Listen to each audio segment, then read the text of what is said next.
Assalamualaikum warahmatullahi wabarakatuh. Perkenalkan, nama saya Rino Satriawardana dari kelas 8E. Hari ini saya akan mempresentasikan buku Muda Mendunia bab 8 dan 9. Bab 8, jangan berprasangka buruk kepada Allah. Bismillahirrahmanirrahim. Kisah ini nyata diawali ketika NASA mengumumkan mencari warga untuk ikut dalam penerbangan pesawat luar angkasa Challenger.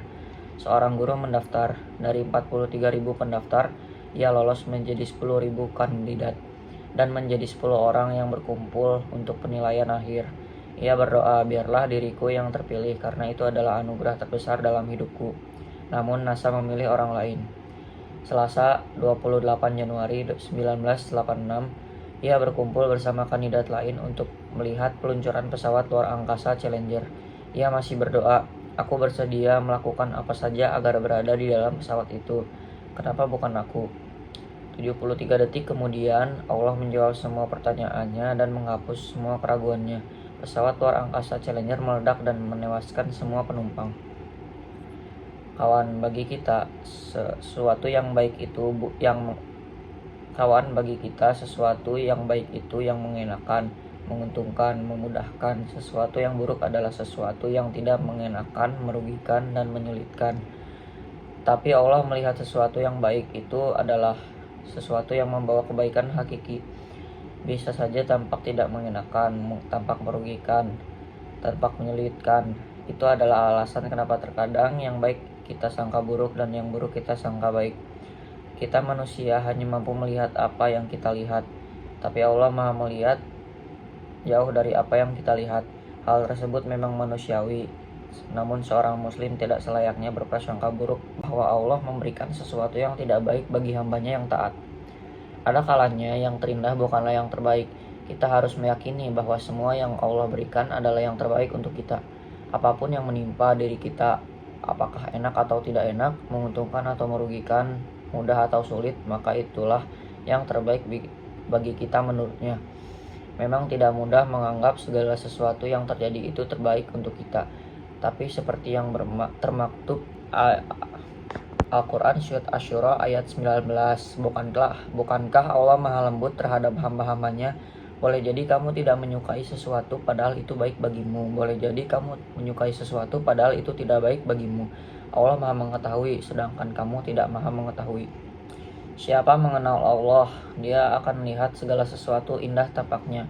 Jika keinginan dikabulkan, ia senang. Jika tidak dikabulkan, ia lebih senang lagi, karena itu adalah pilihan dan adalah pilihan Allah. Mungkin suatu ketika Allah tidak kabulkan doa kita, tapi yakinlah Allah sedang merencanakan sesuatu yang lebih baik dari yang kita minta. Hingga suatu hari nanti kita akan bersyukur karena doa kita tidak dikabulkan. Nikmat yang menjauhkan kita dari Allah adalah musibah, sedangkan musibah yang mendekatkan kita pada Allah adalah nikmat. Cobaan yang terlihat buruk di mata kita bisa saja menghilangkan rasa sombong dari hati kita dan mendekatkan kita dengan Allah. Bagi kita sesuatu yang baik itu yang mengenakan, tapi Allah melihat sebagai sesuatu yang membaikkan. Itulah alasan kenapa yang baik kita sangka buruk dan yang buruk kita sangka baik.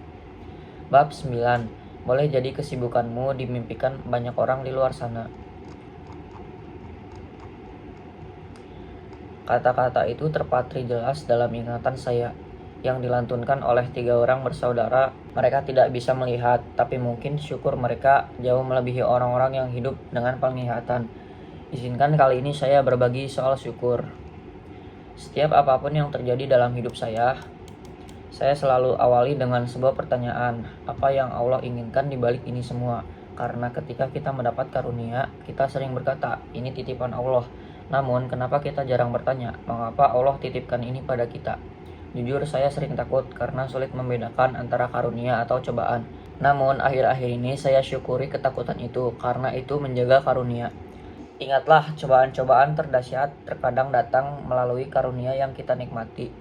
Maka suatu kebodohanlah menggunakan karunia tanpa kehati-hatian, kecerdasan, keindahan paras, dan kekayaan yang didapatkan tanpa dibungkus kerendahan. Dia adalah dinding penghalang dengan surga. Bukan hanya itu, karunia yang tidak dibungkus dengan rasa syukur akan memberikan kegelisahan, ketidaksenangan, ketidakcukupan, dan menjadi bencana pemiliknya, kan ketidakcukupan dan menjadi bencana pemiliknya. Jangan sampai Allah. Namun dari rahmat ilahi, orang yang tidak percaya diri itu sama dengan orang yang lupa dengan kelebihan yang Allah berikan dengan orang yang tidak bersyukur. Sebaliknya, orang yang percaya diri bukanlah orang yang yakin pada kemampuannya, tapi orang yang yakin bahwa Allah bersamanya. Kita sering lupa sebenarnya kita mendapat satu kenikmatan, kita mendapat 3 peluang karunia.